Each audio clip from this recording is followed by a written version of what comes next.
I got so much motherfucking design on right now.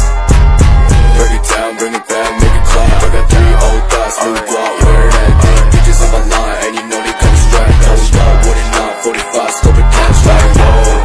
How you fucking with these hoes up?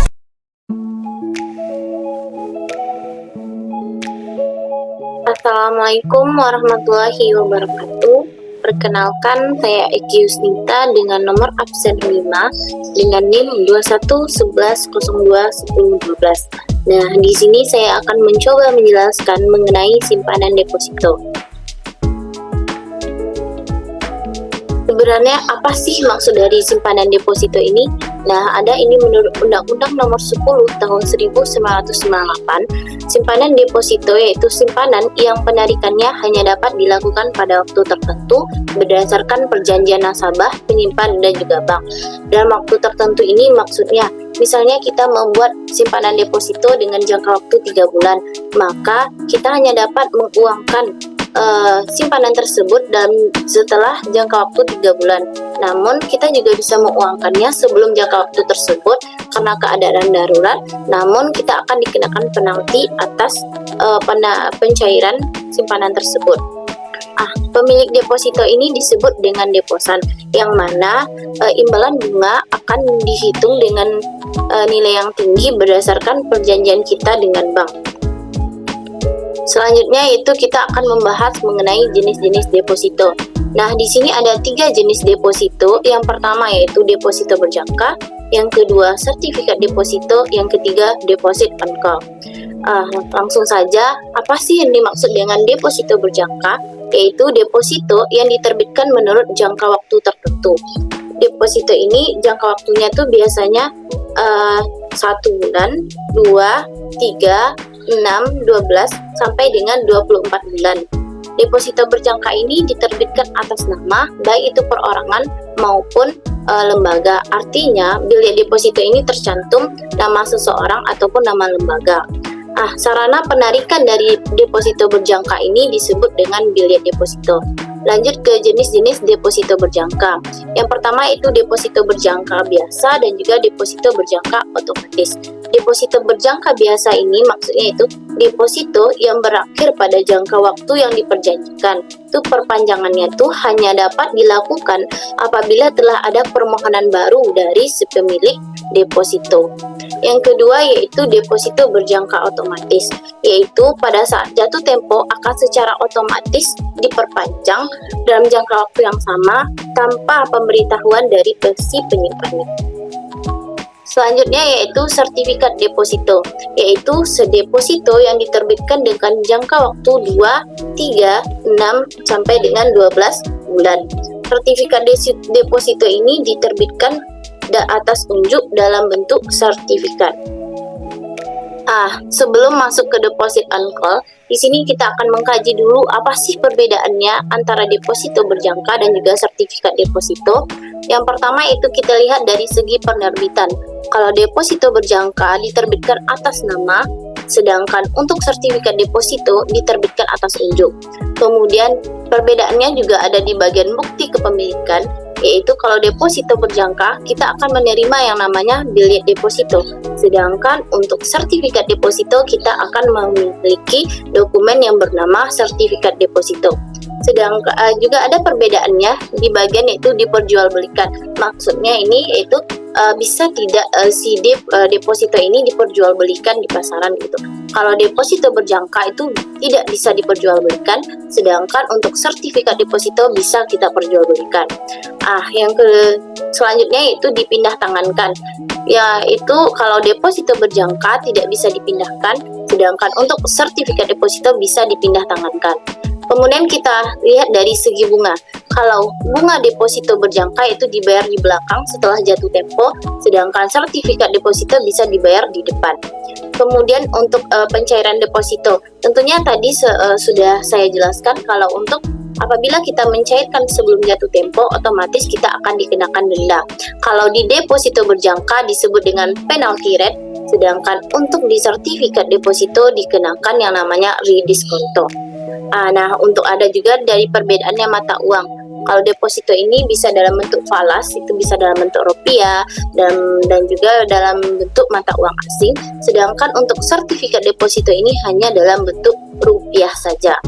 Kemudian rollover, yaitu perpanjangan secara otomatis.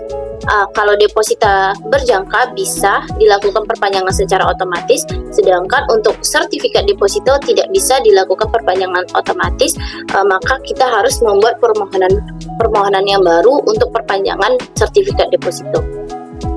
Kemudian selanjutnya yaitu deposit on call. Deposit on call yaitu deposito yang berjangka waktu minimal 7 hari dan yang paling lama itu kurang dari 1 bulan. Misalnya nih, kita menginvestasikan uang 50 juta dan pencairannya itu dilakukan pada pencairan bunganya itu dilakukan pada saat pencairan deposit on call. Dan deposit on call ini kita harus memberitahu terlebih dahulu kepada bank yaitu 3 hari sebelum penarikan atau sebelum pencairan deposit on call tersebut.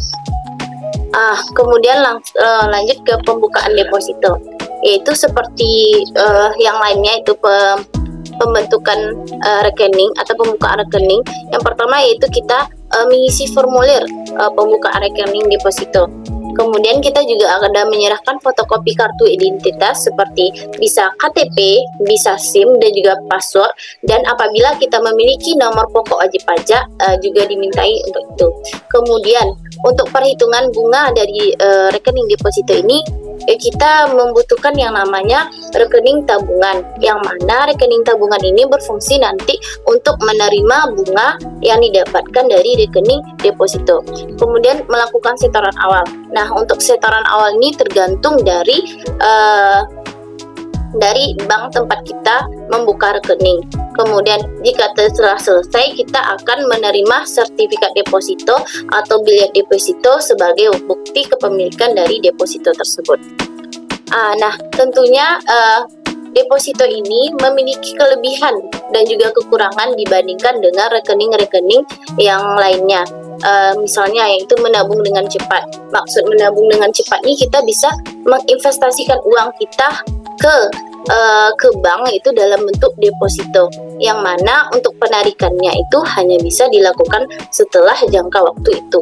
Yang kedua itu risikonya lebih kecil apabila simpanan kita itu kurang atau tidak lebih dari 2 miliar akan dijamin oleh lembaga penjamin simpanan.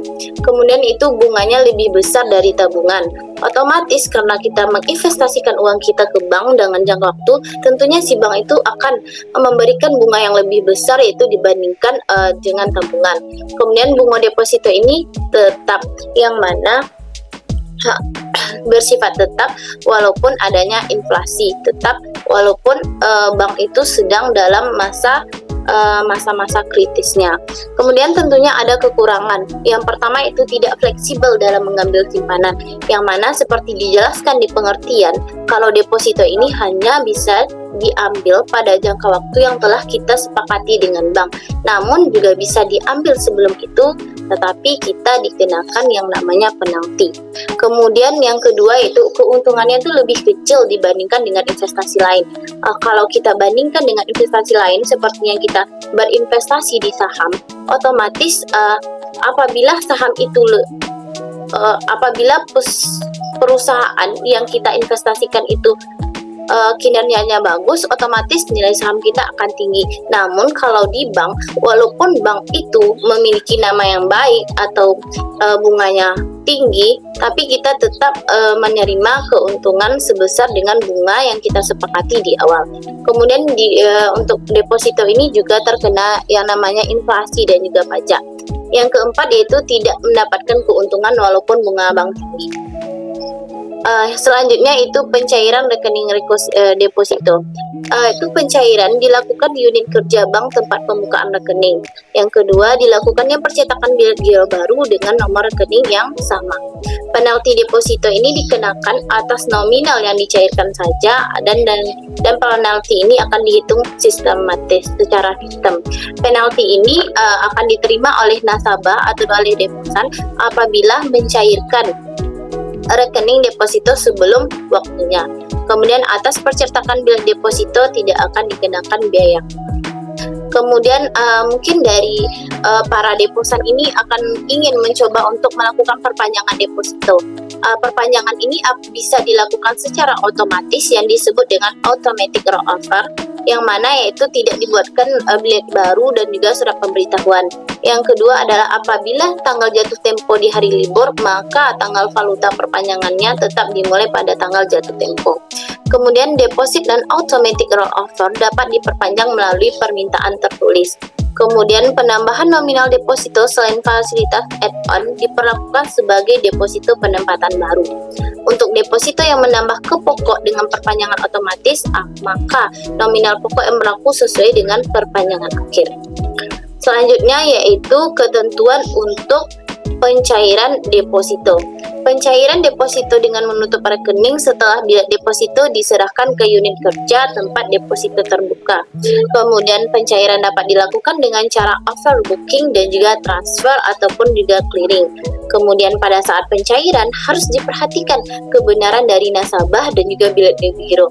Maka akan diperiksa dulu oleh bagian bank. Kemudian apabila nasabah sakit atau terkena musibah, maka pencairan dapat dilakukan dengan surat kuasa yang bermaterai dari tempat pembukaan rekening deposito tersebut. Kemudian apabila nasabah meninggal dunia, maka deposito dapat dicairkan oleh waris sesuai dengan ketentuan yang berlaku. Kemudian ketentuan bilet giro di bilet deposito yang hilang, yang mana yaitu nasabah yang bersangkutan membuat laporan tertulis yang dilampiri dengan surat keterangan kehilangan dari kepolisian dan juga surat pernyataan dari nasabah yang kehilangan bilet deposito tersebut. Kemudian cabang dapat mengganti bilet tersebut dengan bilet pengganti atau bilet baru yang distampel dengan format pengganti bilet giro. Kemudian biaya perganti, tentunya apabila bilet giro tersebut hilang, maka akan dikenakan yang namanya biaya pergantian bilet. Sekian presentasi dari saya. Akhir kata, Assalamualaikum warahmatullahi wabarakatuh.